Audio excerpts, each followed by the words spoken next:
the 31st of July, 2022. And I was just saying, the channel's been sort of quiet. Things have been quiet everywhere. I tell you what's not quiet right now, though, girls. I've got 4 baby chickens about 5 feet from me. I don't know if y'all can hear it. I don't know if people can hear it. I got peeping going. I had a damn black snake come and eat three of my babies. And I was just pulling my hair out trying to keep them safe. So in the basement, they're in a playpen. Yes, they are. They're in a play. Can you hear them? Now I can hear them. So anyway, if y'all hear some peeping. So what are we doing here today? Well, this is basically 4 friends catching up, 4 friends and colleagues catching up. We're going to catch up on all kinds of things.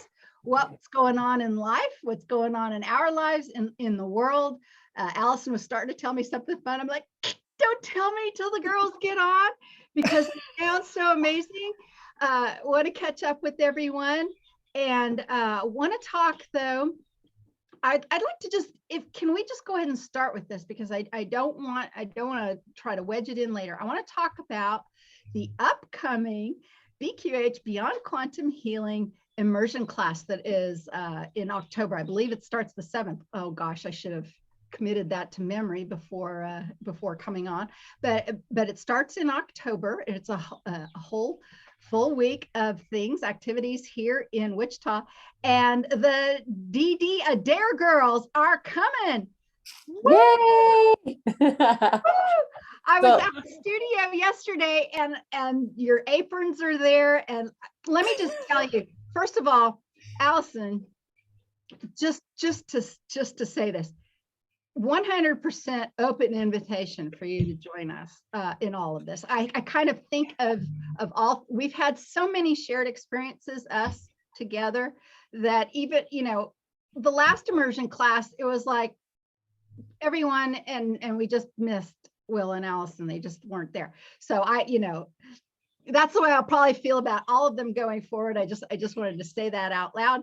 But rather than even send a text or an email to my wonderful, amazing colleagues and assistants, I wanted to talk to you just briefly about what I think I've settled on as far as a focus. So the last class that we did, we really focused on water and water alchemy. And Allison and Will were a big part of that. We did an absolutely exclusive channeling with the element of water that we focused on in many different ways during the BQH immersion class last time. And that content will be a part of this upcoming course, but as kind of a pre-thing. We're going to make it available as soon as people sign up. They'll be able to access this content on our Vimeo channel where we keep class content. So that will be part of the and all of the immersion classes are going to build on each other, right? So it's not like you're going to miss anything. As a matter of fact, we'll keep building on each other. But I wanted to tell you what I've kind of decided on as the October focus, and it's twofold. I've decided to focus on physiology and also focus points. And what do I mean? These sessions that we do, these Beyond Quantum Healing or quantum healing sessions, mostly in general, a practitioner comes with the client has, these intentions for the session, things that they want to work on, other kinds of, healings or issues or challenges in their lives, and all of that is good. And in general, most of these sessions are, let's see where we go, right? You open this field, you open this space, you set it all up, you talk about what's important, and then you kind of see what happens. But quantum healing sessions don't have to be like that. Absolutely, they can be. Majority of them are, but many of them can be focused. Absolutely focused. And that's what I want to talk about and focus on in the upcoming immersion class. Is clients do come with some very, very specific focuses or focus points. And some of those can be spirit guides, going back to pregnancy and birth, their own birth experience. They can go back to a trauma thing. They want to know about their starseed origins. Anyway, so I want to talk about that and I didn't even introduce you all. I'm gonna have to do that here, like right now. Stop myself. Okay, so the lady right over here, I don't know if everybody's seen it the way I'm seeing it. Allison Brown. Hi, Allison. I'm sorry. I got so excited about just talking about everything. I forgot to introduce everyone. And we've got the beautiful Diana Adair. She had a star on her head a minute ago. What happened to the star? Did you turn it off? There it is. She's got a star on her head, which is just perfect. She's the star of the show. And with her lovely sister, beautiful Donna McMurtry. I miss you guys so much. And thank you for being here. Thank you so much for being here. So anyway, what do you all think of that? As far as, so there's that focus part, like how we direct and we can focus on things. So I'm imagining doing exercises with the collected group of sessions that rather than a kind of a free-for-all thing, they'll be focused, right? And then the physiology point, I'm really, really interested in. And what that really focuses on is the part of BQH that is the heart and mind coherence, but it's more of a frequency base. It's more of a physiology based. It's more about, I really, really want to focus on particularly the breath. And I want to do some things like actually measure breaths per minute, coordinate them between practitioner and client, and sort of show how some of the physiology things, even if we don't have like, pulse monitors and I mean, we could still do things like count, but things like numbers of heartbeats, numbers of respiration rates and things like that. And I want to talk like in shamanic drumming, some of this has to do with the different brainwave states. Anyway, that's the physiology part of the immersion class that I'm thinking of. So sort of a tandem focus of the upcoming course, and there's still about half the seats left. There's about 12 seats available to students coming up in October, and we've got half of them or so left. And I just want you all to know that there are seats available, and you can head on over to quantumhealers.com/BQH to learn more about the dates and the details if you want to sign up, because at least 2 of these lovely ladies are showing up for that.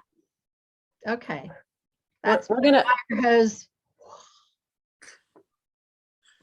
I'm pretty sure we're gonna suck Allison in. Right, Allison? She's so invited, and she travels everywhere. So one of the things she was telling me is like, as soon as she's done with this show we're doing, they're jumping in a car, they're headed back to Virginia. But Allison, since you jumped on first and you started telling me something so fun when you got on, why don't you tell us what you've been up to? You just got finished doing something a lot of fun and something I'd never heard of before. True, and I'll say, excuse me, that the last immersion class, the one where Will and I were present, but not really, we were literally up here in the treehouse, which is where we are now, our metaphysical space. And it was getting ready to start in a day or two. We literally contemplated jumping in the car and driving, which is a full 2-hour, 13 and 13-hour days. And we came so close to getting in the car and coming out there. You guys have no idea how strong that pull is to be with you all and your students in presence. It really is. When and if we ever relocate permanently up to Virginia, we'll be a little closer, so that might be a possibility. But yes, we just got done today doing a water immersion, Reiki healing attunement type of experience in our pool in our backyard, downstairs from the treehouse. And we had 11 people. It's always profound and amazing. And we used the water alchemy that is known in the BQH community. We did that with all of the participants, setting an intention, drinking the water, talking about water and what we know about water as a consciousness. And then we got in the pool and Will did a channeled message while I held space and provided Reiki, heart-centered Reiki from behind. And we went around in a circle to each participant. It was phenomenal. Some of them just lost it and just started floating. They went wherever they went, and every single message was different. It's almost like their own higher self and team are speaking through Will to them in that moment. So sometimes it was light language, sometimes it was English. It was amazing. So yes, it was fun because we used all of the water stuff that your students are learning and that what we know about water in the BQH course. Give me, if you don't mind, a little bit of a visual. Is it a round pool? Everyone was inside. So it's a big oval. And so we were just spaced out. There were 13 of us, including Will and I. And so they come about 1.5 feet away from the edge of the pool, and I go behind, and Will comes in front. He takes one of the crystals that we mined when we were in Arkansas on our way to see you guys the last time we went. And he holds that in their hands, cups their hands, and then connects with whomever wants to speak through him. And we go around in a circle like that. It was really amazing. So while everyone's in the pool, you all are in bathing suits and you're moving around the group in a circle like that. And everybody's holding space while the others are having their turn, about 5 minutes per person. And then he got in the middle, and inevitably he's overcome again, and he does another group message, and it was just so divine and beautiful. Was that this morning? Just now. I'm still sticky wet. Yeah, she was like, I'm still wet. I managed to take my bathing suit off, but yeah, I'm still kind of damp, my hair. How did this idea come to pass, if you don't mind me asking? Well, when we found our property, we were looking for some property near water. We couldn't afford living by the ocean, and we found this lake behind our house. For those who have been there, there's also a canal that runs along the side of our house. And so immediately when I saw the property, I knew it was ours, and the water table is super low. So the pool's above the ground because we can't even dig into the ground. That's how much water is around us. And so I already know that the water drew us to that property. We built our house. And then 2.5 years ago, we built the tree house because we wanted to also do our work on this property rather than rent a space somewhere else. And so we already knew that water is a big part of what we do and the healing process. And then of course we were trained in BQH, and we used water again. So water's been a big theme anyway. And so Will and I are both Reiki masters, and there's such a thing as a Reiki healing attunement. And typically you would do it on a table or in a chair, but we thought, how cool would it be to do it in the water, which amplifies, of course, the energy. And so a couple of years ago, we did it for the first time, and we try to do it at least once a summer every year. And we have big crystals again that we found in Arkansas that we've always had on the edges, the four corners of the pool, that we just leave there all the time. And so the very first time we did it, we had a woman who came, and she said she was petrified of the water. She had not been ever in the water because her uncle had drowned when she was a child. And the date of our very first ceremony was on the date of his death. And she knew she was supposed to be there with us. She came there scared to death to get in the water, and it's about 4 feet deep. She got in the water, and she's standing there petrified while the rest of us are all in a circle. And as soon as we laid hands on her and started channeling energy, she just went somewhere and laid back and started floating in the pool. Her head was in the water. This woman who was scared to death, and the other participants gathered around her. We were all holding her. And when she came to, she realized she's lying in the water, and that all these people were comforting her and surrounding her. It was so profound for her. And so we knew that after that, we just have to do this all the time. It's just amazing for each participant.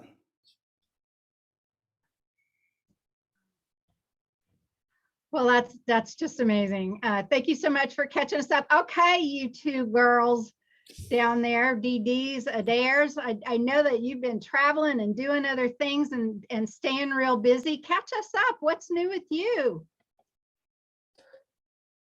Well, I haven't talked to Diana since she got back from Alaska yesterday. So can you guys hear me? Okay. So yeah, I don't even know what's new with Diana. Diana, do you want to start? Sure.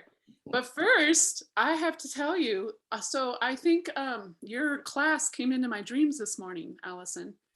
I had the most vivid dream, and I was rushing to write it down before I got ready to come on here with you guys. And you're just talking, and it's just giving me chills, because I'm like, well, this makes more sense now. So I'd love to share the dream with you guys if you want to hear. You know, lately I've been having powerful dreams, and I know we chatted about that a little bit in preparation for this, but I forget most of it. Like it's not sticking. And this one was like so real and so literal and just followed me into my morning. And so I was like, okay, I got to write this down. And you guys were all in it, and so was Will. And I came in and I was helping create a garden in a busy city. And I'm just going to read it to you if that's okay, because then we'll go through it. And the first thing we had to do was move these big balls, about the size of a small beach ball, but it was like a, you know, that thin plastic, but the decoration on it was the planet, the Earth. And inside of them, they looked like little worlds, but they were filled with all this wet, nasty, gooey shit that would go into the garden as a fertilizer. And so we got them all in this huge dump truck, which someone drove to the garden site. And I made my own way through the city. We all did, to this place. And you guys, I hadn't seen you yet. So I was doing this part and I didn't know who I was going to meet up with. And as I'm going through the city, I kept running into people I know, and they were all happy to see me, but they're like, what are you doing here? You know, because most people know I don't like cities. And so I said, oh, I'm, you know, helping create this garden. And they were all super interested and were like, oh, can we come help? You know, what are you guys doing? I want to know more about this. And there was just this big draw to it.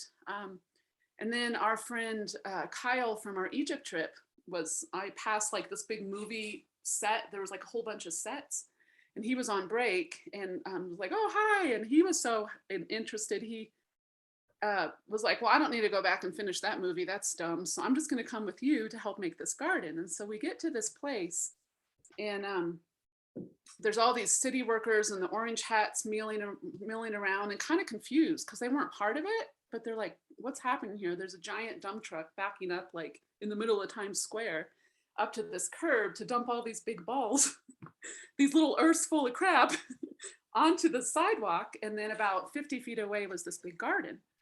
And there was this woman who looked like, I think it's Malka Earn from the forum, who was overseeing all of this. And just a real stout woman, short hair, who was kind of directing everybody that was there to help and telling them, you know, don't throw the beach balls. They're filled with fertilizer.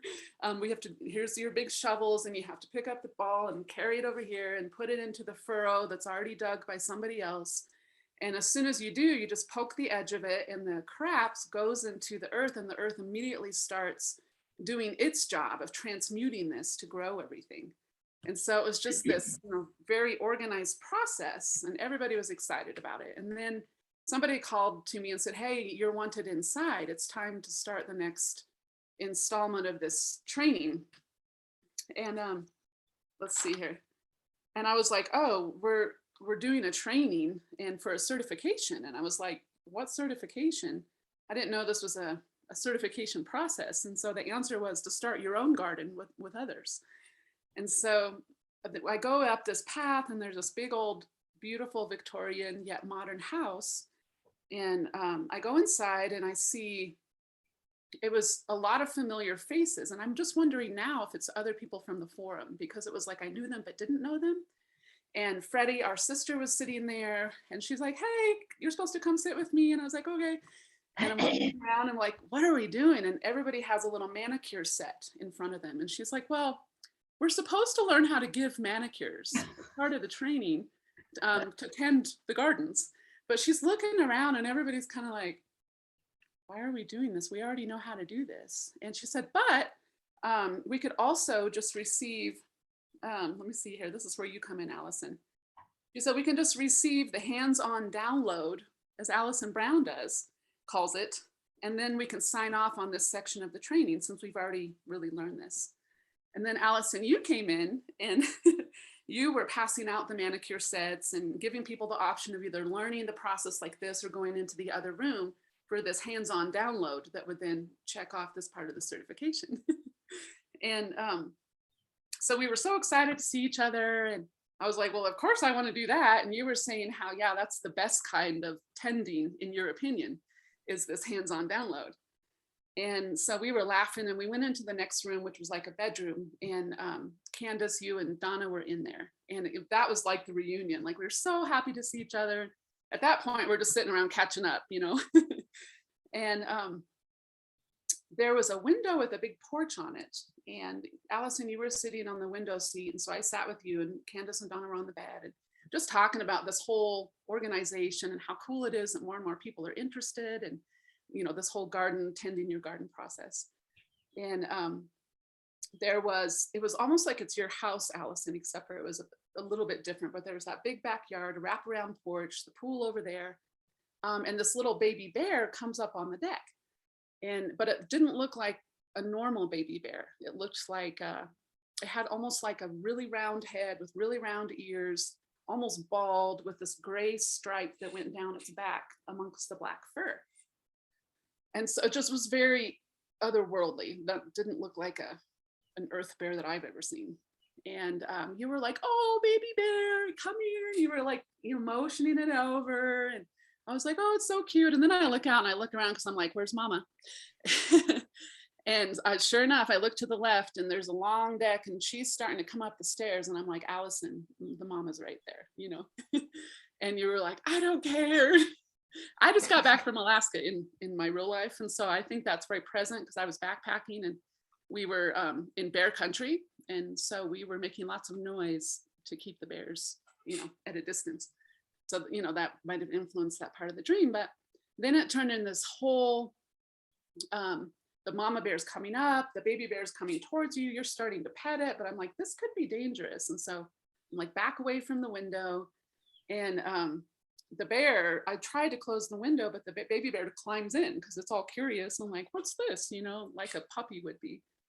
And so you guys went to the back of the room, and I just backed over to the side, and the bear climbs in the window and starts snuffling around and sticks its head under the bed, and then crawls under the bed after something. And then one of your cats comes up and jumps through the window. And it's like, "Oh God, now we have bear, cat, mama." And we're trying to figure out what to do. And so you grab the cat and you take it into the bathroom. And I'm like, maybe we should all go into the bathroom. Well, then Will gets out of the pool, and he's coming up like, "Hey guys, where are y'all?" And then as he's coming up, the mama bear passes the window and goes over here into an open door into the house. She's looking for her baby. So we're all trying to whisper yell to Will, like, "There's a bear in the house." And anyway, it went through this whole process. But long story short, the little bear comes out of the bed, and I pick it up from behind under its front legs and lift it up, how you'll like walk a dog on its hind feet. And I'm starting to walk it towards the window, and it's looking at me, and then it starts licking me. And I get it out of the window, and Will goes around to the other side of the house and is encouraging the mama bear to come back out to the baby. And they both leave, and they go get in the pool and swim off. And so it was just this whole process of, is this dangerous? Is it not? What is going on here? And then everything just kind of relaxed from there. And I was thinking about our relationship with animals, with nature, with water, all these things. So. Well, that was amazing. I particularly like the little earth's full of crap. That one seems to resonate with me. And the use of the earth as a filtering agent, I think that's pretty profound and relevant. So what were you doing in Alaska? Well, I went up to do a backpacking trip to a hut on the Russian River down by on the Kenai River and the Russian River. Huge fishing, not Copper River, but king salmon and silvers and reds and all this, and beautiful places. They have huts all over Alaska. And so my friend Adrian and I hiked in to one of those and spent about 4 days out in the wilderness, just deep, deep in nature, with this beautiful river running right in front of us. It was just so peaceful and beautiful. And then I also went to help her plan her wedding, because she's getting married in August. So I'll go back up again, and I get to officiate. So they're getting married in a rose garden. And so it was just really a week of deep bonding and nature. which was There's something so profound about getting outside right now. It's so healing, isn't there? yeah. There's just nothing that quite works. It's funny because I live out in the middle of nowhere. Truly in the middle of nowhere. I don't see any neighbors. We live on a big piece of property, and yet I still have to get away from this house that still has all of the things in it. The Wi-Fi signals, the electrical appliances, the hums, all of that stuff. I always find that very strange. I live exactly where I want to live, exactly how I want to live, and yet I'm like, I got to get out of this house. And I'm a little bit like you, Diane. I think about city life and people living in the city, and I know everybody's different. Some people thrive on some of that energy, but I really wonder about the collective human nature, about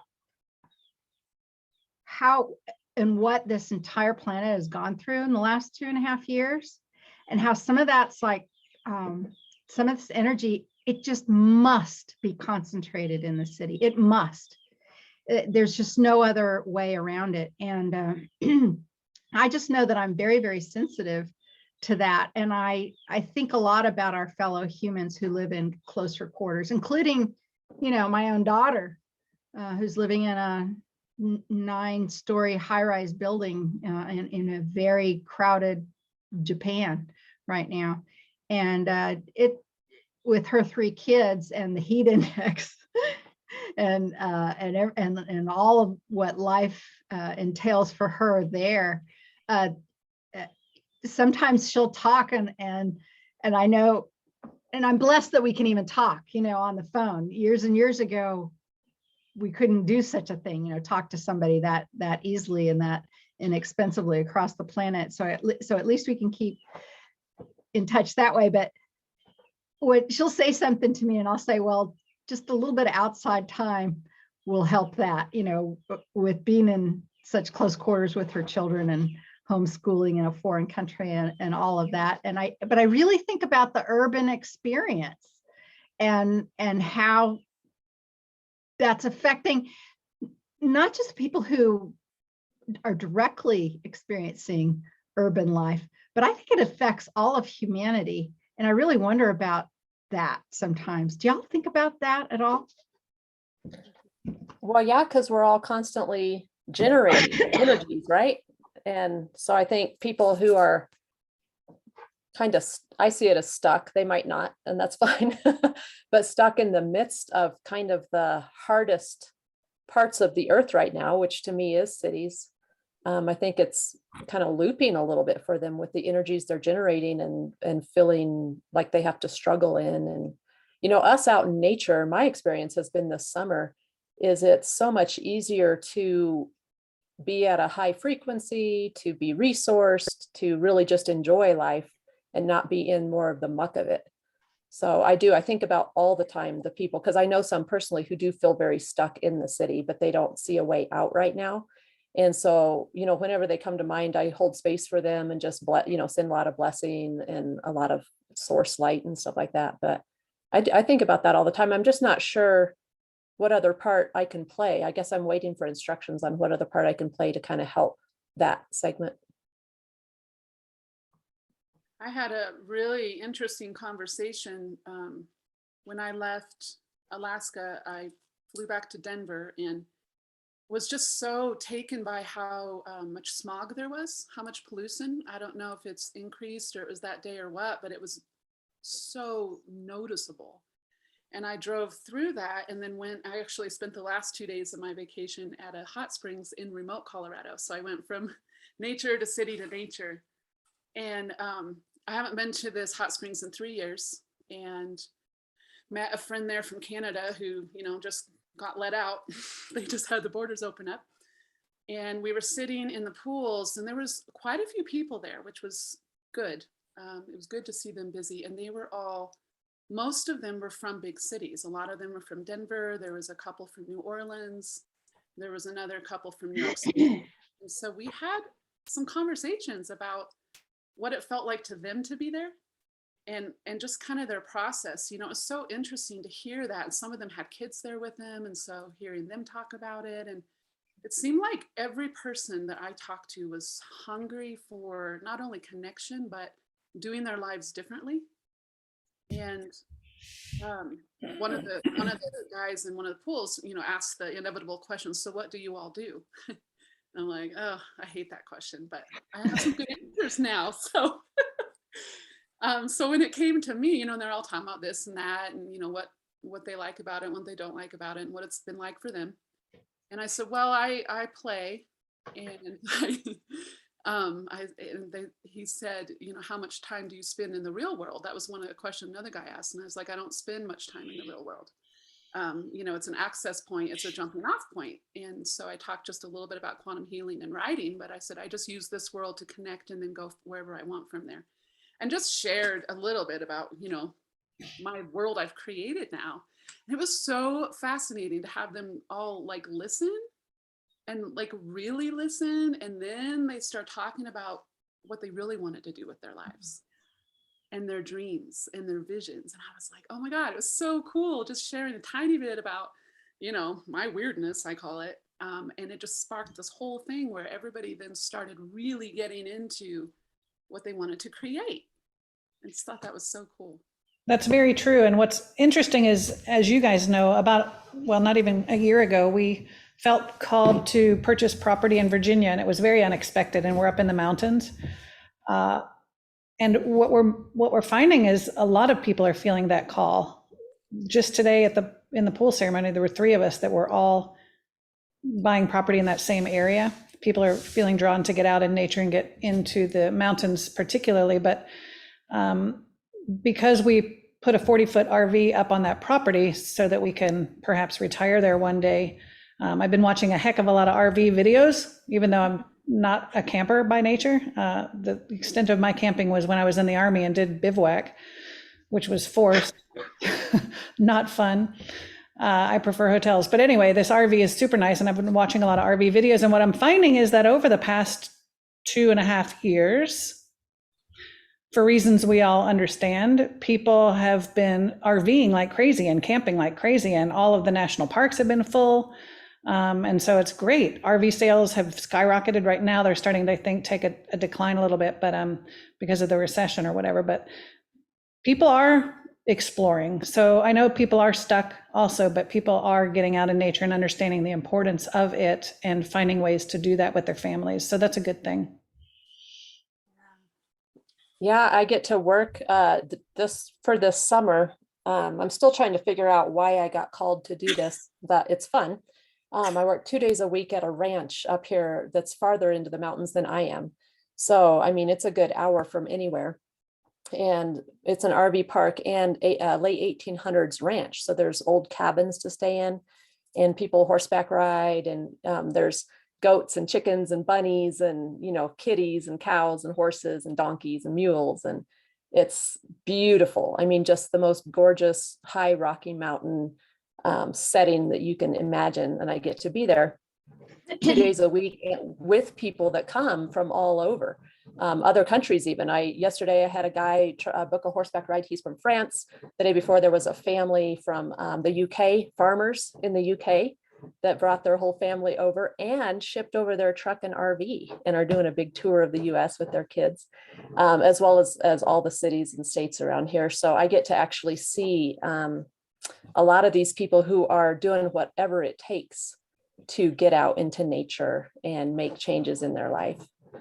And I was going to say one other thing that I've been doing, my team has been talking to me about, and so it's been this hands-on practice in all these different settings I'm in, from super spiritual community to, you know, like last night I worked chuck wagon dinner out at the ranch, and we had a band and I was bartending, and, you know, so all these different settings I get to be in. And the one thing that I'm called to do again and again and again is treat every single person and animal and blade of grass and tree as sacred. Oh God.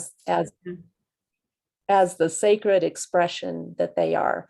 And it is beautiful to watch. I don't even have to say anything. I just when I'm in that intention to watch the impact that has on people. You know, at the bar last night, I'm serving drinks and treating every person as sacred. And, you know, just the way that they interact with me and the things that they share, then it's choking me up because it's so beautiful. So this summer especially, I've really been placed in a lot of, I guess, older situations, you know, like what my life used to be when I worked in law enforcement, or before that in tax offices, you know, in the big careers that I had. I'm more back in, I guess, what we would call the real world this summer than I've been in a while. And yet being called to practice this whole new way of being there and this whole new way of interacting, and get to watch what that does. It's very fun. I'm so glad to hear that. So I'm making some real connection points here. One of the things that I've been through, and one of the reasons we've been so quiet on the channel, and I've had to postpone a lot of my clients, actually, they're all going to start next week. Back to back to back, back to back, back to back. I had a lot of things happen in May with my dad. Some of you might have heard me talk about this somewhere on social media, or I might have written about it, but I don't think I've done anything on YouTube. My dad went through 2 pretty serious medical procedures in May, actually sailed through them, the procedures themselves, but then had a severe reaction to one of the medications that was prescribed to him that everyone just shrugged their shoulders about. But it was such a huge event for me. It was such a huge event because I was on top of everything anyway, but I just wasn't on top of this one small part of it. And it literally, we came very close to losing my dad because of something that the hospital shrugged and talked about as standard sleep protocol stuff. And, you know, it's funny because I was actually listening to a Robert Kennedy show, a little podcast, and about somebody who was dealing with the aftermath of some of this and of the illness that's been going around, and he actually talked about it. He says, you know, he said, and then I found out the thing that I was really reacting against, and I know he's talking about the same drug. I just know it. I mean, he didn't say it, but I know he was talking about the same drug. He says, they actually put me on this antipsychotic medicine for some reason, which is what they put my dad on, that they called it standard hospital sleep protocol. And what I'm understanding is, and what I'm seeing is this insidious, institutionalized programming of things like this, and it really made me wonder, and I like how I would even know or research it or whatever, but I had this real intuitive knowing sense that this sort of hospital, you know, that some sort of bureaucracy somewhere has like laid it upon hospital systems across the country. This is this standard protocol. And we all know what the standard protocol is for the illness that we've been dealing with for the last couple of years. It's these standard protocols. And he was talking, and he actually, this guy had 8 of his fingers amputated. One of the things that my dad dealt with was like muscle die-off. I mean, he was like collapsing, and it was muscle die-off. And it went so far along with this thing, with this other guy I was listening to, that he was a guitarist. He's a professional musician. Lost 8 of his fingers. It's just astonishing. And everyone's like, oh, well, it was protocol. Some of these reactions will happen. So what am I getting at? Well, mostly I dealt with all of that with my dad in May. We finally kind of got him back. And I was just getting to where I was catching up. Felt like I was catching up. I still have some low back problems from sleeping on the floor all those weeks in the hospital. I haven't quite recovered from that. And then we all got, well, you can hear me coughing. We all finally came down with the thing that's been going across the planet for the last 3 years. Tom started on a Friday.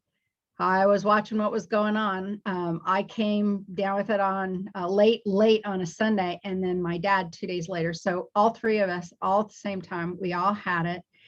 And I have to tell you, might still hear it in my voice. I'm still clearing my throat and coughing a lot. I'm thankful for the protocols that we were on. I believe that it mitigated it. It was not something small for any of us, including Dad, who right now is on steroids and antibiotic, but he does have clear lungs, but he sounds pretty awful. But he's coming up on 92, my dad. And you know what? He complained the least. He complained the least. He was in bed the least of all three of us. I mean, there were times when I was crying myself. I'm a person who cries anyway, because I find when I'm in pain, vocalization helps me release some of that. So I'm literally crying at least 2 nights, all night long, just because of the muscle aches. But I'm telling you what, whatever this thing is that we dealt with, first of all, it's been so long since I've been sick. I mean, years and years. I wasn't sick at all during all of this, all of these 2.5 years. I was not ill at all. It's been many, many years since I've been sick. This has been unlike anything I've ever had to deal with.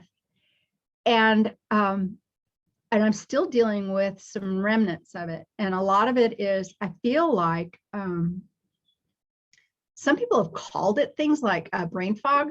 I don't think it's not brain fog, but it's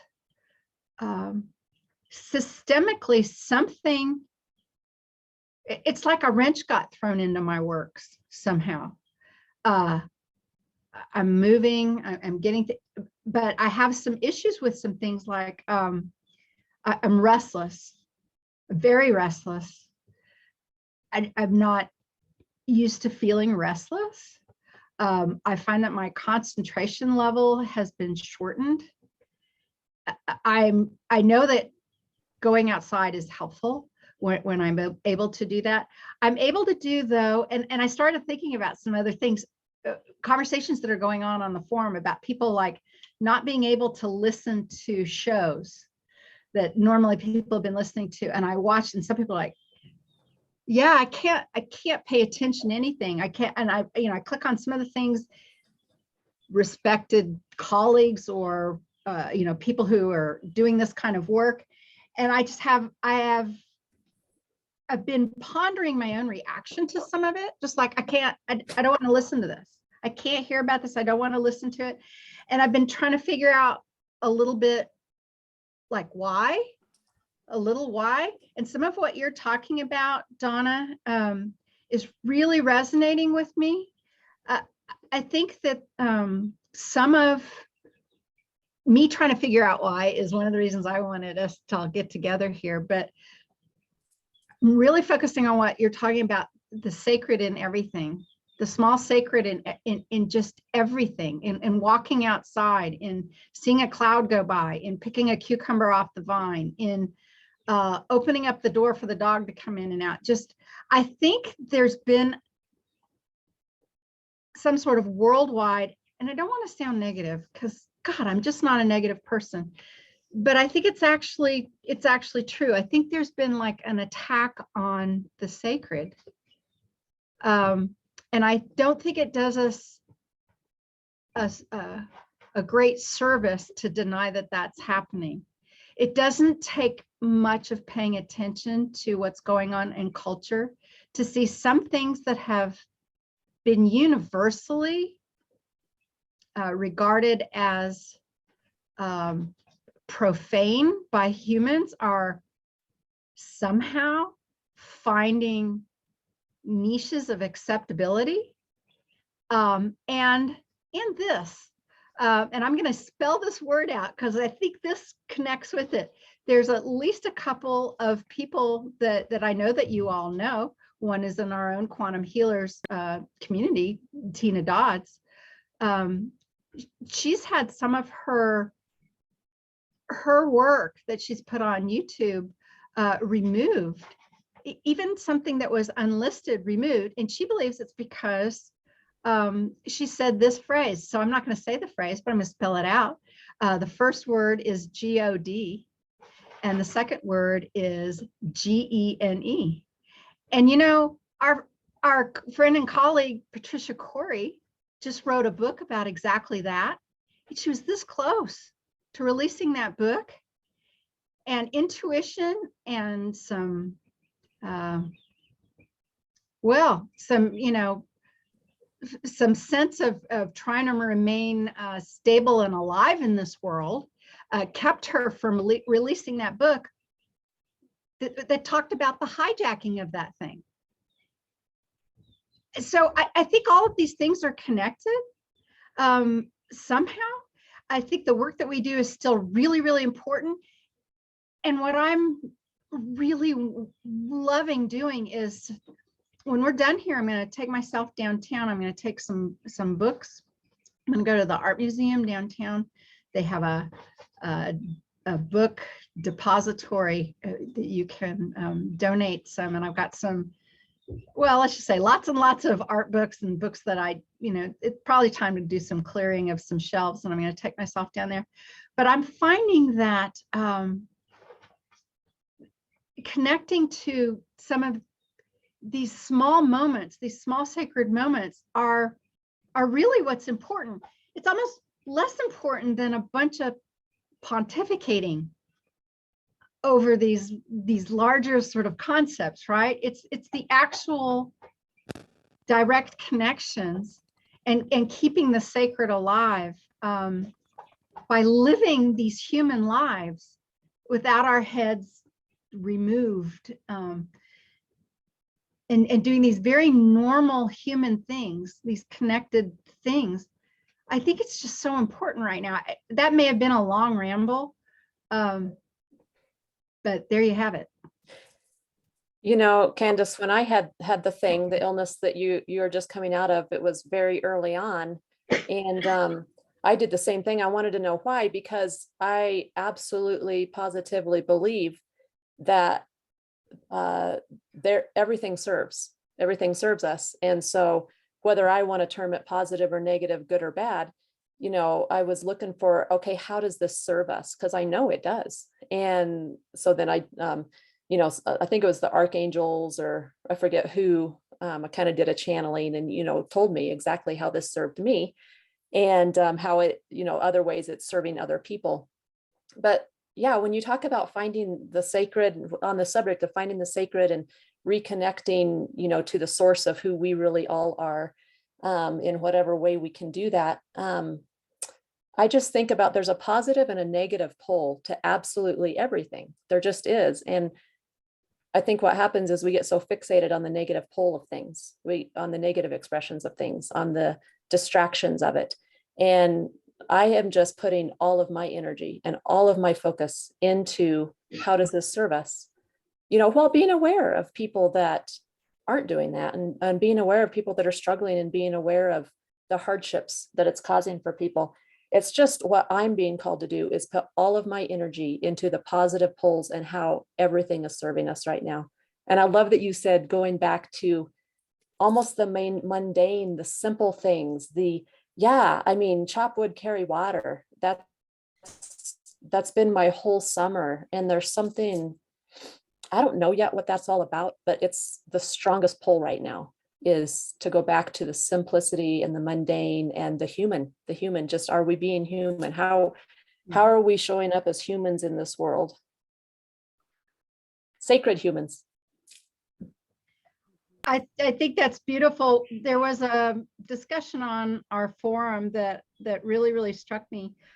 And it was about how one of our practitioners was mentioning how they noticed that a lot of people were putting a lot of stock in something that we've called, you know, the solar flash or the event for a very long time. And I remember looking at that, and I mean, I've had these thoughts for a long time. Even though I'm, you know, thick in the middle of this work, I'm really, really pragmatic. I really am. I can talk about planetary things and, you know, different kinds of existences on different kinds of dimensions and whatever kinds of communications can come through. But then I am very, very pragmatic about how that helps and assists people in their everyday lives. And this practitioner on our forum was talking about their sense that a lot of people were really putting all their eggs in that basket, you know, like basically stopping trying to live, or putting everything off, or postponing everything, waiting for this, which is something along the lines of waiting for the mothership to take me away and all of that. And then I started thinking, you know, I've been around long enough that I kind of remember December 21st, you know, 2012 being that too. I don't know exactly where you all were in your lives and in your focus point, but there was a great big cohort of us and people who followed this kind of work who, you know, they were boiling everything down to that day, you know, doing things like not even worried about collecting, you know, rent for January or whatever, because, you know, everything was supposed to change on that day. And it just seems a little bit like a repeat of that. But I think it's a little different, meaning this worldwide phenomenon, as far as we know, you know, as far as history has, collected history of humans is known, the whole world hasn't experienced a singular thing except for now, right? These last 2.5 years, this is this whole world. Of course, there's pockets that are affected less, but this wholesale control over even how we're allowed to communicate about it, it's just freaking surreal. Tell you the truth. And I know, and I'm very pleased to talk to you all about how we, you know, we see it, we notice it, we still go out and do what we're going to do and what we want to do, and we still manage to do it. You know, one of the things I was actually at a art show yesterday, really interesting, at the Ulrich Museum here, Wichita State University has a rather large permanent collection, the Ulrich, and I was the last day of the show there. I hadn't seen it yet, so I took myself there. And I walked into this one gallery and I read the thing, you know, this collection of these pieces here. And it was by, you know, one of the curators there at the university. And I was just absolutely dumbstruck by what was written there. And here's what they wrote. They wrote, you know, it's been so hard. It's just another version of somebody talking about these last couple of years, right? And they talked about, it's been so hard these last couple of years because I've been unable to go outside in nature and access and travel and and I have been unable to do all that. And I was a little dumbstruck by it, because I'm like, well, I haven't gotten on a plane the last 2.5 years. I know at least 2 of you have, but I mean, and I'm not gonna probably for any time. I mean, a lot of it has to do with my dad, but more of it has to do with the world. But that hasn't stopped me from being outside in nature. Oh my God, it's been my reset. It's been my solace. It's been the thing that I'm most hungry and thirsty for. And I read this thing over and over again. And then I started thinking about this whole, you know, Wichita's hardly an urban high-rise jungle or anything like that. But here's somebody who must live in the city who somehow felt they couldn't go access nature for the last couple of years. They talked about how gray their world was and how small it condensed down. And then they put up these images that help them. Some of them are landscapes, some of them are prints, some of them are photos, some of them are incredible paintings. But I was just kind of struck by this sense that why is that reality for that person so much different than mine? Really, I mean, like you were talking about, Diana, about the Canadian being let out. Do you know, I didn't even really know that. They're letting out the unjabbed people. They're letting them come and go. Is that happening in Canada? Because that's news to me. I don't know if I don't actually know if that's true or not. He may have gone through the protocol to leave. I don't. Right. Right. Yeah. Because I didn't know. I know that, there's been a lot of control in pockets, but people have been able to get out, and all of you have, Mhm. right? It hasn't stopped us. I really wonder about that. It makes me think, and Candace, you said something else about the, oh, I should have written it down, but while you were talking, I was thinking about, the stories we tell ourselves is what we create our lives from. And we create our lives through those little details. So, Donna, I just love that treating everything as sacred, every single thing, because all of those details and how I focus on them and the story I tell myself about them is then what creates my experience, as I call my reality. And, that was very apparent to me through when I also got sick last October when we were coming home from Egypt. And, these things are all happening. If I just focus on light and love, I'm not going to experience anything. It's how I choose to experience it as I go through it, and what I choose to focus on as I'm experiencing these things that are happening in the world. And it was so fascinating because a bunch of people in our group got sick. And it was amazing and fascinating to watch how we all moved through that. And for me, I had the same experience of just focus on the details, because that's all I could. And since then, I've been super sensitive. That's what it was, Candace. You had said that you get distracted easily and that you can't focus on things. And, I choose to look at it as, I really feel like I've been calling it my upgrade, my up leveling, because my eyes, for example, if I start reading something and it's not what I should read right then, I can't see it. It's all blurry.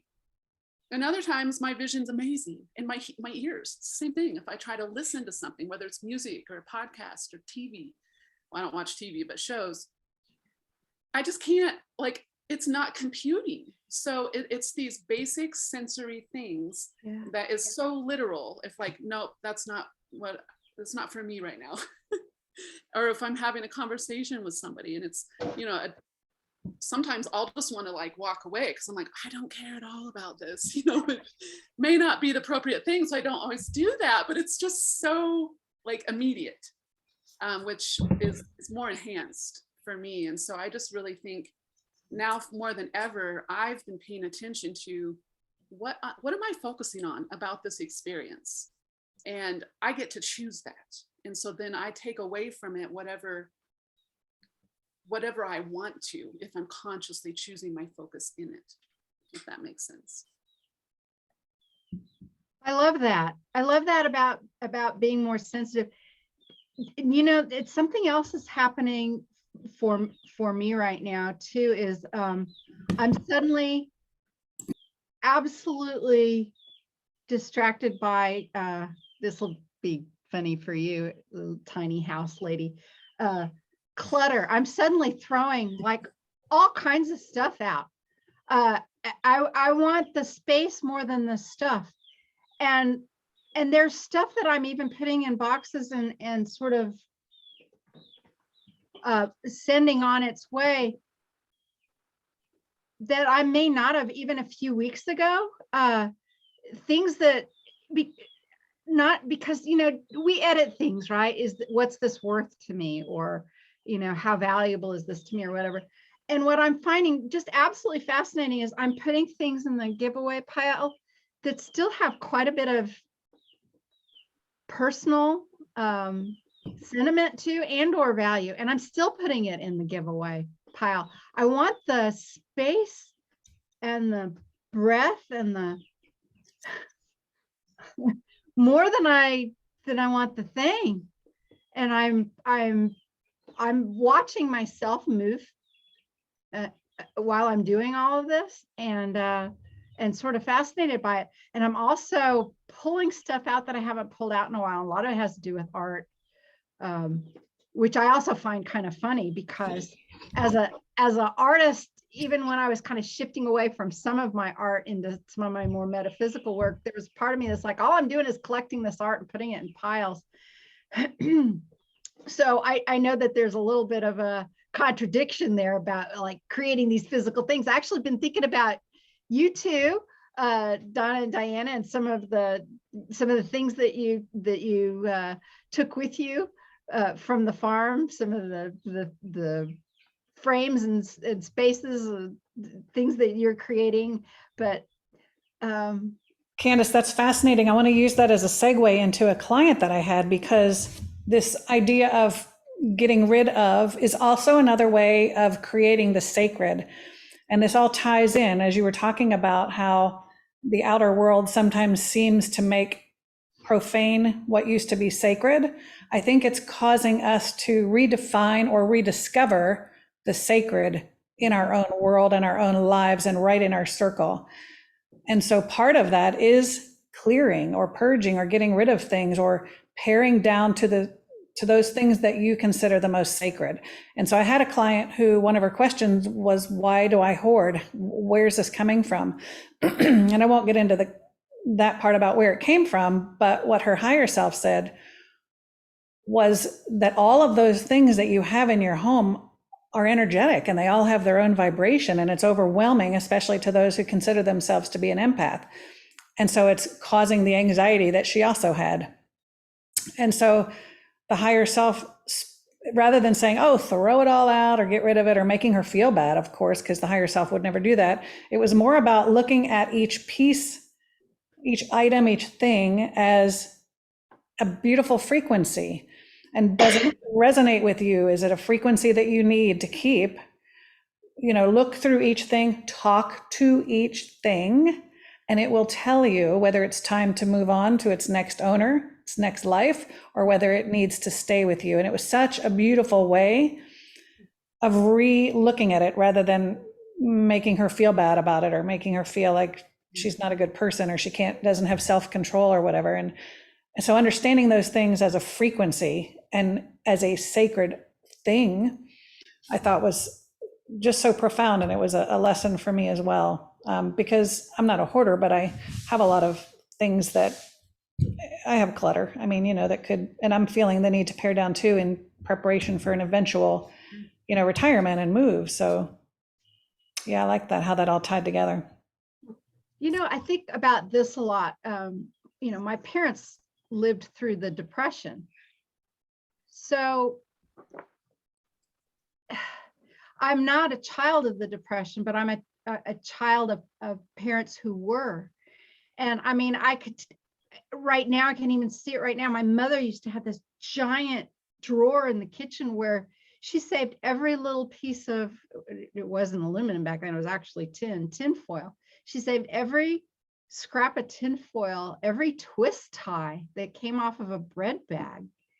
I mean, it wasn't the kind of hoarded house where stuff was packed up to the ceilings or anything, but there certainly was, there was the keeping of, you never know when that's going to be useful. And watching some of what's going on, there's musings and whisperings right now that we may be headed back to some of those days in the late 20s and early 30s with what some of our farmers are being subjected to, and some of the rules. And we're right now as humans, we're using up the supply chain that was already produced last year. What we're producing right now feeds us forward. And there's some real concerns about some of the things going on with, minimizing fertilizer and other really crazy things that are going on in the name of,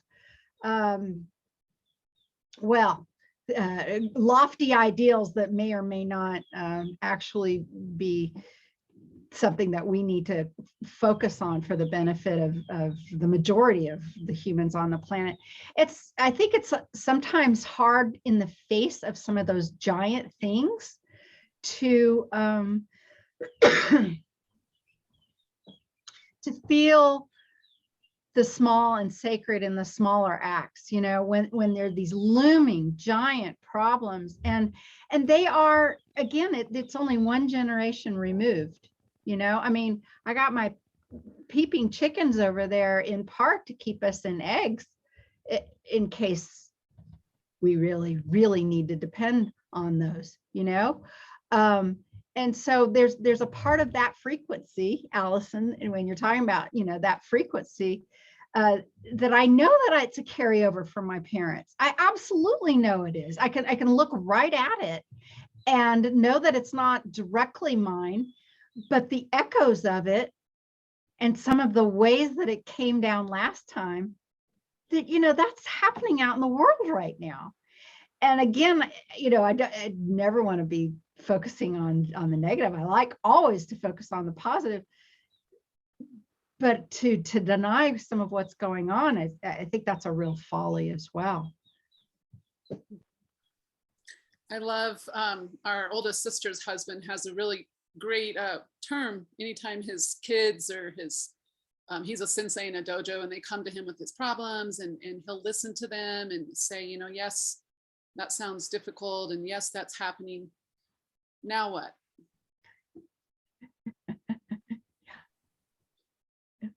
Now what? And I think about that when he told me that one day, I was like, damn. So that just percolates in my mind of, yes, this is all happening. Yes, it's, you know, the polarities are increasing and the positive and negative poles are increasing, and the, you know, the sacred and the profane are increasing and enhancing. Now what? What am I going to do now? I think you've just given me a title for this show, you know, the increasing of the sacred and the profane. That's exactly true. And maybe is that not part of what we're doing here? Is maybe the energy of the small sacred things can neutralize some of the profanity. Can it be that simple? Can we be that? Because last damn thing, you know, I've been known to be naive and to believe somebody on their face because of what they're saying. And I really don't like to be the one that has to squint my eye and cock my head and wonder if I'm being sold a bill of goods. I want to believe in people. I want to believe in humanity. I want to believe that our small sacred moments matter. And I know they do. I mean, I really do know in a collective sort of sense that they do, but is that enough? I mean, I guess it has to be, right? It has to be. What else is there? You know, I had a question sort of along those lines for all of you, because each of us is so powerfully connected to the earth and all the nature kingdoms. You know, Candace, with you being such an awesome, powerful farm woman, and your animals and your farm, and Allison with water and all the animals that you've had. And of course, Diana and I just spending all of our time in nature. I had a question. Does it seem lately, in the last few months, maybe even all year this year, like Earth, the spirit or the soul of Earth herself, as well as all of the nature kingdoms, the animals and everything, do they feel different to you in terms of like more powerful, more present, more supportive, or whatever? Has that changed for you guys?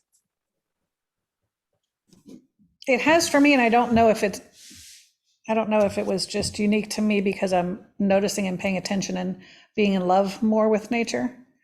Ever since, you know, starting to talk to the animals a couple of years ago. And so now I'm super aware and so much more connected from the heart. Matter of fact, the mantis beings have come in a lot for me over the past month.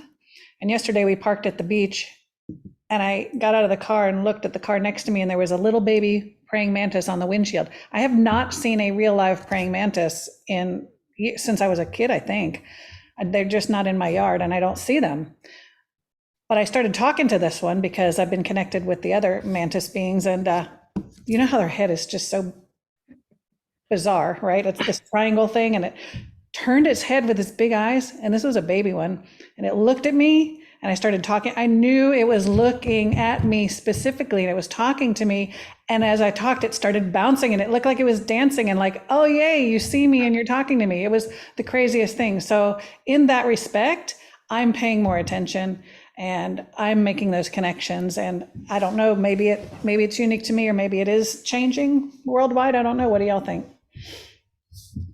Well, I can't help but have a throwback moment to the earlier part in this show and the beach balls of Diana's dream.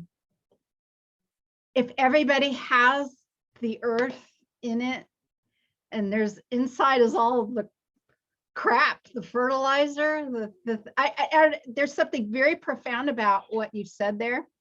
And I guess I'm ready to tell this little story too, though, about I absolutely think things have changed. I kind of want to laugh a little bit at humans, especially, come on, you know, the woo-woo community that we're in, and a lot of these prognostications and these you know, prophesizing and seeing into the future and psychic things. You know, nobody was talking about what kind of planet we got going on right now. But I do think that we all are very sensitive. And actually, I wasn't sure I was going to share this story until you asked the question, and both of you. And and then the dream thing. So when this is going back to when, so Tom was sick. And he was not doing well, and he was in bed. And right outside of our window was a nest of barn swallows. We've got, I don't know, 6 nests on the house. And I've, in years past, I've successfully raised a couple of orphan barn swallows, but this thing happened. Tom is sick, and he's coughing, and he's not doing well. And I walk outside, and there's this massive swallows. They're doing this thing. They're like, there's this big, it's like a swallow cloud, a swallow convention. I'm like, what is even going on here? And what I noticed, what happened was the nest right outside of where I mean, feet from Tom's head, 4 baby swallows were thrown out of the nest. Okay. So I need to back up actually for a second. I had just been in the other room, and I'd answered a question. I'm taking a Qigong teacher training lesson. And the question was, this is part of what it was actually. The question was, describe some of your yin yang energy and describe some of your yang energy. And yin and yang, male and female, nurturing, receptive, creative, outgoing. And so I talked a little bit about me doing this kind of work, creating BQH, creating the community, that yang thing in me that does that is a leader in the world. Then there's the yin part of me, the earth mama, the farm mama, the one with all of the animals and stuff.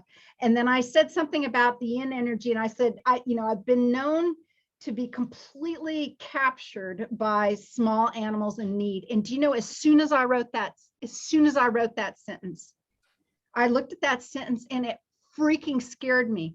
I looked at that sentence and I went, oh, delete that sentence right away. Delete the sentence about like this orphan animal thing needing me. 30 seconds later is when I go out on the deck and this whole thing happens with these baby swallows, right? 30 seconds later. And I'm like, you got to be kidding me. So people who don't know barn swallow habits. So sometimes when a male is in need and wants to mate with a female, sometimes a marauding male will throw out the babies, the youngsters of a nest, to get rid of them so that his own genes and lineage will carry forward with the new female. It's just one of the things that they do. I didn't know if that's what happened. I didn't know, but I was having a real problem with Tom being sick and these 4 babies being thrown out of this nest. It's like, I'm looking at these babies and I'm like, I can't have these babies, the energy of dying like that close to Tom. The whole thing was a little weird and surreal for me. So I stuck them back up in the nest. I had some dried mealworms for my baby chickens. I fed them all. Well, a little while later, they're back out again, right? They're back out. They've been thrown out again. And I'm looking at them, and 1 looks like it could live. 3, I don't know about this. And I don't know what to do, right? Because there's that part of me that's like, let nature take its course. Yeah. You know, I don't know about this nature take its course thing. Don't know about that. I'm asking myself, why, what is going on here, right? And I'm remembering, and Dolores is really, really in my head, when I saved those cardinals years and years ago, there was no reason something so tiny should ever have survived. There's absolutely no reason in it at all. So I take these babies and I end up feeding them, and you know, within 24 hours, I'm sick myself. And yet I've like taken on, and I'm feeding these babies, and they actually all succumb. It takes them about 8 days, but they all have vigor for a while. And I'm talking to them the whole time, and I'm like, why am I doing this? Why, even if they do survive, insect eating birds who eat insects on the wing are the hardest thing to rehab and put back out in nature. If you've got a seed eater, if you've got a blackbird or a sparrow or a starling or a blue jay or a cardinal, anything, those relatively easy. I've dozens and dozens of those. Seed eaters, they have to learn how to catch their food while they're flying. This isn't something easy for a human to do. And I was absolutely, I was actually mad. I was mad that I was taking care of them. I had a day and a half where I'm like, and I'm just watching them just kind of die and succumb. And then I decided to think about it differently. This is, I think, where my connection point of coming to you all. And I'm like, I don't know why. I don't know why I have to do this, but I know that I can't just look at it and die. I can't just, could I throw a rock on its head and take it out of its misery? Oh, I know, I've done it before, when it was an animal being eaten alive by ants. But every moment that there's life, there's a chance for life. And every moment where life is happening, there's an exchange, there's something happening. And so I decided to make the whole thing, even though I knew, and I didn't name them. I gave them numbers, 1, 2, 3, and 4. 1 was the smallest, 4 was the largest. 4 had the biggest chance. 3 and 4 gave up pretty early. No, 2 and 4 gave up pretty early. 1 and 3 hung around for a while. And then the big one, the one with the most, the big one died, the one that had the most vigor. And then the last one, so number 3 hung on. And every morning when number 3 was still alive, and I'm like, why are you still alive? Why are you still alive? I don't know, but something about that everything about taking care of, I'm taking care of Dad, I'm taking care of Tom, I'm trying to take care of myself, taking care of baby chickens, I'm taking care of blacks. Gosh darn it, damn black snake came and ate 3 of them. And I'm like, you're kidding me. And I'm feeding this little bird. And then I'm like, well, something about this bird energy wants to remain connected with me. And something about my soul needs to learn something about what this is all about. But the thing that I've never done this before in all the years I've ever raised birds like this bird is talking to me, it's opening its mouth and it's eating. And do you know what? In that entire week, it doesn't grow a feather. Not one. It doesn't, if it was a human baby, it would be classified under like failure to thrive. And the whole time I'm watching this and I'm like evaluating what's going on. And I'm like, why am I doing this? It's not growing feathers, but it's still eating and I can't stop feeding it. And why am I doing this? And then I decided again to think about it differently. And what I ended up with was there's something about this energy that is remaining alive with its connection to me for some sort of reason, whether it's for my benefit, whether it's for some sort of bird collective benefit. Maybe I need to talk to Will about this. Something about that needed, and there was something blessed and sacred about even that. Even looking at this little bird it never had a chance. And then then there's this thing, there's this thing we even do it with our pets, right? We put our pets down. And I think about stuff like that a lot because, we don't do that in general with people, at least not directly. Or we don't talk about it very much when we do. And I just spent hours and hours doing this thing, including rousing myself up out of bed to go feed this bird that didn't have a chance of living. And knowing somehow it was all connected to with what we were going through, and still sort of pondering all of that. Thank you for letting me share that. It's not a very uplifting thing. I still wonder about it. But I think it speaks to the sacredness of life, and you and that bird somewhere in your contract had an agreement. I mean, I'm sure there's a lot more to learn, but it is sacred, and you respect the sacred. And that's why you can't stop feeding it. Because you're feeding life. And that's what you do, Candace. That's what you do.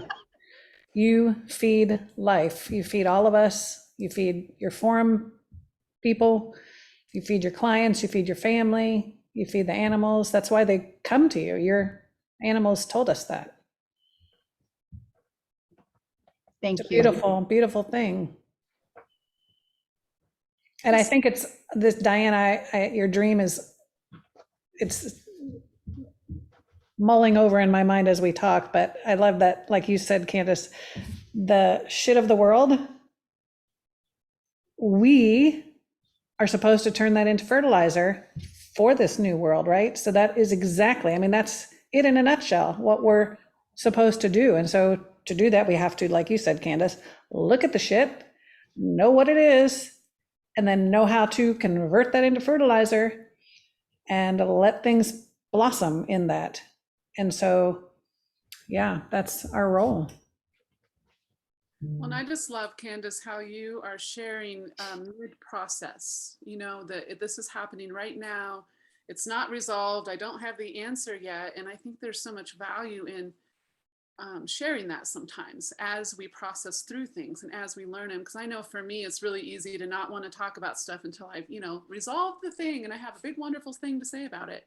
Yeah. But that's not always as real as like, this is what's happening right now. And I know there's a reason. I know this is serving me somehow. And I don't know how yet. Because there's so much don't know. I mean, there's more that we don't know than we do know, always. So I just really appreciate that you let that flow. And already I'm going to be thinking about that story because I feel like there's so much in there, just like my dream. And, life is sacred, so is death. Death is sacred. And what we call death is really that transformation, that transmutation, that fertilizer. Things have to die to turn into shit to then transform and create new life. And so it's about the whole cycle, not just one part of it.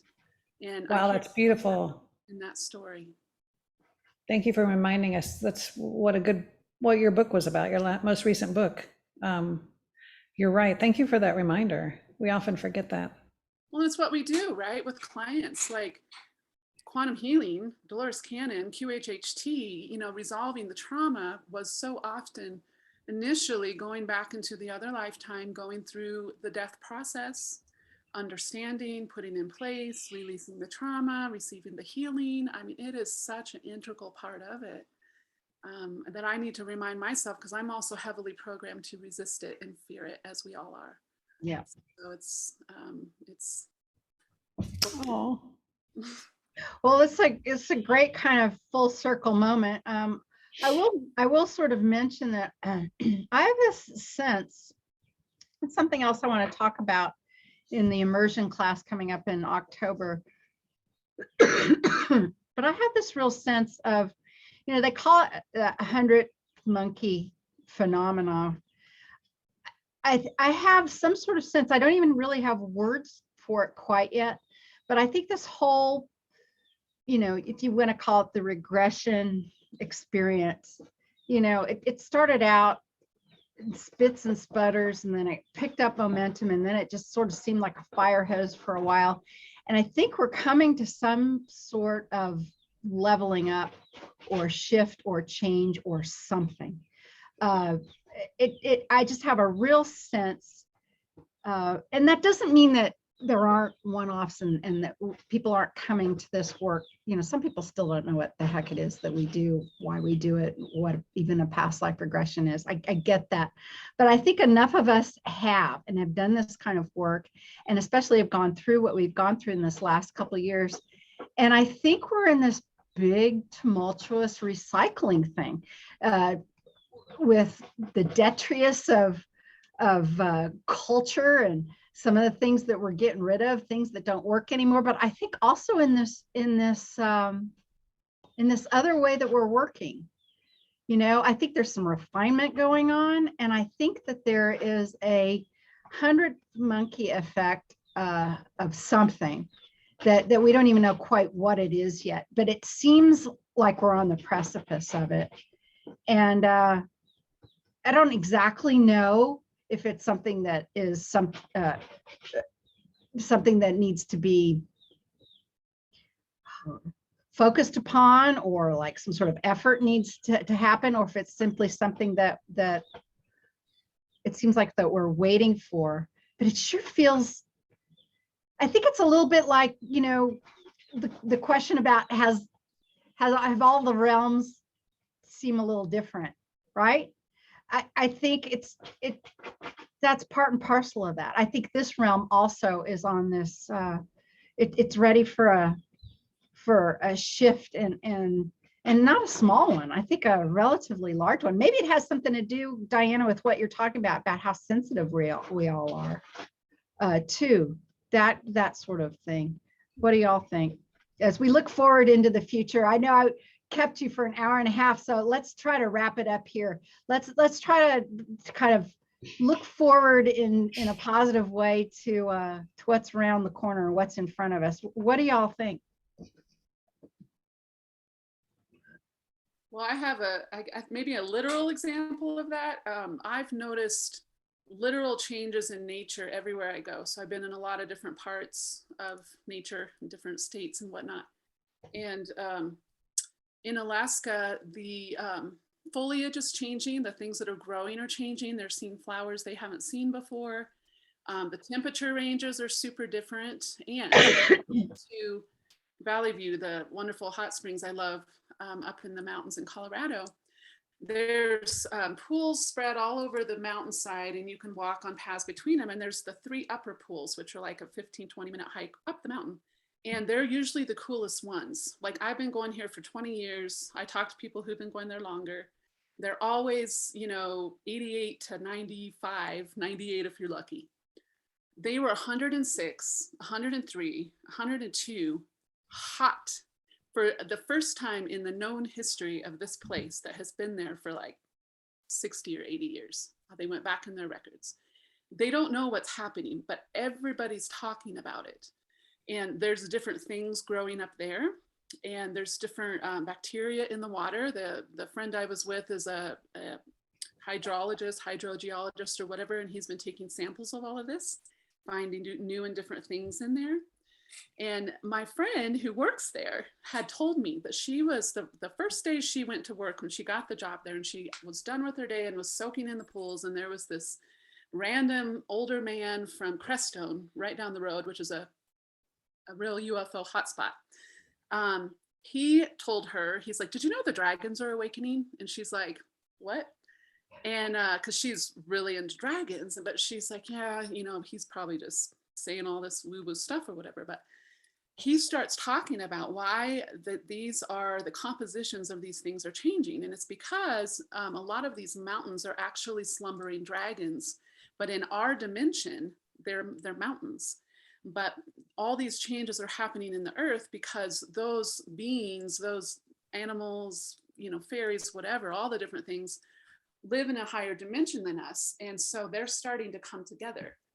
And so basically, as we are raising our frequency, as we are reconnecting with nature, this uniting that's happening of our consciousness and our experience and our awareness and our communication, that is how we're starting to reconnect again, the 3rd dimension with the 4th, with the 5th, and on up. And he said a few things that she really made her pay attention because of what they're finding in the water. I just thought that was a really fun story of what's next is, maybe, what if this upheaval, these details we're seeing in ourselves in nature is really about that. These are literal signs and examples and experiences we're having of this reuniting. I have to jump in here. One of the things that I did listen to just a little bit ago was Shane Robinson, Cynthia Sue Larson, and a couple other people did a show on the International Mandela Effect group that they're a part of. And I learned about something called a Lazarus animal. Have you heard of what a Lazarus animal is? It was one of the things that Cynthia Sue was talking about. Is absolutely amazing. So what a Lazarus animal is, creatures who disappeared sometimes for millions of years only to be seen again in modern times. Basically, animals that have thought to have been extinct and that aren't. It's called a Lazarus animal. And what is really fascinating is Cynthia Sue was talking about this, and one of them is the elephant shrew. Anyway, I got really excited when you were talking about the dragons in the mountains, because the Lazarus animal, I think, is part of maybe some of that phenomenon. And I'll let the other two of you wrap it up too after jumping in and interrupting. I just wanted to share quickly why I even asked that question is not only noticing a greater sacredness, for lack of a better word, we use that word a lot, but a greater powerful sacredness of nature, its essence coming forth this year. I mean, I don't know how else to say it. It's just so present. And last year, I think it was Hara Katsiki, the beautiful quantum healer practitioner that we're all friends with from another country. She did a channeling with me with Sasquatch, who I call the Terra people. So I got to go under and talk to them, and I'm pretty connected to them. I talk to them not super frequently, but often on hikes, they'll start talking to me. And during that session with Hara, I just remember being so connected to the Terra people and their connection to the planet, to the earth itself, and seeing what that looked like. And they spend time, probably every day, all the time, learning from Earth and all of her kingdoms. And it felt like their connection with Earth and the nature kingdoms felt almost like back when I was more religious, how people talked about their connection with God, or with the divine. So, and really that could translate to any connection that we all feel like we have with source or with the divine. That is the connection that Sasquatch or Terra people have with the planet Earth and with the nature kingdoms. And it was just shocking to me to think that Earth has a whole vision and a whole dream for what she wants to be and what she wants to happen going forth. And so just a tiny little snippet of seeing that through the Terra people's connection, what next was, I was like, oh my goodness, there is this powerful what next from the point of view of the planet and all the kingdoms that she hosts. That's fantastic. And to tie what Candace and Diana, what you all both said, our understanding in talking to a lot of the animal collectives is that they don't go extinct per se. They're still there. Obviously, they're just on a different dimension. They just transfer dimensions. So they still exist. We just can no longer see them. And so I think, Diana, to your point, is what's happening is as our vibration collectively is raising, we're able to see in our now physical awareness these things coming back, perhaps. So not only are we seeing dragons that always maybe existed in a different dimension, we're also seeing things that disappeared into a different dimension, and now we're able to meet them again. And so that's really exciting. And I think moving forward, you kind of wanted to know what it looks like moving forward. I think I like coming full circle back to what Diana said. I know my role, I like that, is I'm going to start helping people understand that their fertilizer, their shit, is really the soil and the nourishment for their future, for whatever they bring. What is the lesson, and how can we use that as fertilizer for where they're going? And that's what I want to do with my clients or people that I meet, like you said, Donna, in everyday life, the people that I converse with, the people that I interact with. How can I bring that to them? Well, that's wonderful. Well, listen, ladies, this has been exactly what I knew and hoped it would be. A personal catch up, but also a public one where we could all say hi to the community. I know I've been laying low. I just kind of had to. But I've got some of these, speaking of hurrah, I'm going to do a show kind of like this with Scylla and hurrah, and then with Tina and Iris Kristanovich. So I'm going to catch up publicly with a lot of people, see how you all are feeling. I want to thank all three of you, most importantly for your friendship and your connection. I could almost cry thinking about it. You're just such heart-centered, true friends. I love you so much. And what the gift to me on top of all of that is that you are valuable members of our forum support community, support forum community. I can't even tell you how blessed I am when I see some of your posts roll on through. And I know this is sort of an aside, but I'm going to go ahead and say it anyway. Did y'all notice this? George Dusman was a guest on Coast to Coast AM a couple days ago. I'm just so tickled that somebody in our community made it to be interviewed. The only little crazy thing about it is George has got such technical, I really wonder how he managed it, quite frankly, because he's got such technical issues with his computer system go on. He can't manage to like log on to our forum. I don't know anyone who can't. Computer, phone, no matter where they are, there's nobody that has. I don't know what it is with George and his technical system, but kudos to George. He's created something called CTT, consciousness tapping technique, and it's a kind of an offshoot of or variety of tapping, EFT, consciousness trauma release. And anyway, he made it to Coast AM, so I want to celebrate that here as news for our community towards the end. And I just want to invite you all, excuse me, who may be listening, if you are in service to others, no matter what kind of healing, coaching, psychology, yoga, EFT, Reiki, quantum healing, QHHT, BQH, whatever it is that you do, if you are in service to others and want to connect with an open-minded, supportive community of amazing people like the three wonderful ladies we've got gathered here, please join us. Find us at quantumhealers.com. More to come, and I'll quickly allow you all to state your websites, and we'll be talking to you later. Thank you so much, Candace. This has been a beautiful way to connect and catch up. What a fun idea, and thank you for including me. And this has really lifted me up and given me a lot to think about and a lot of inspiration, and just that, choosing to look at it differently. That's at the core of creatorhood. So that's my takeaway, one of many from this. We can be found at ddadair.com and on our pages on the Quantum Healers Forum.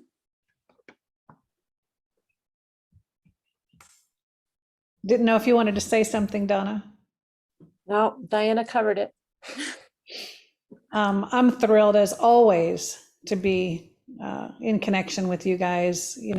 Better late than never, I always say. Next time, I don't want it to take 50 years to find you all and my beautiful forum community. I absolutely adore the forum, and it's my lifeline often.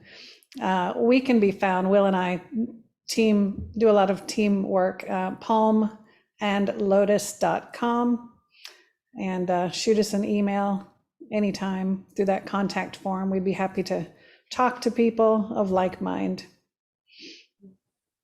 All right, well, that's it for us today then. Thank you all for listening in to our musings and meanderings all over the place. And once again, I'll remind you that BQH immersion class has got seats available. That'll be coming up in October. Shoot me an email, Candace at quantumhealers.com if you have any questions, or just head on over to quantumhealers.com and you can check out more details. All right, ladies, thank you so much. Have a beautiful rest of your Sunday. Yeah, you too. Love You you all. too. Bye.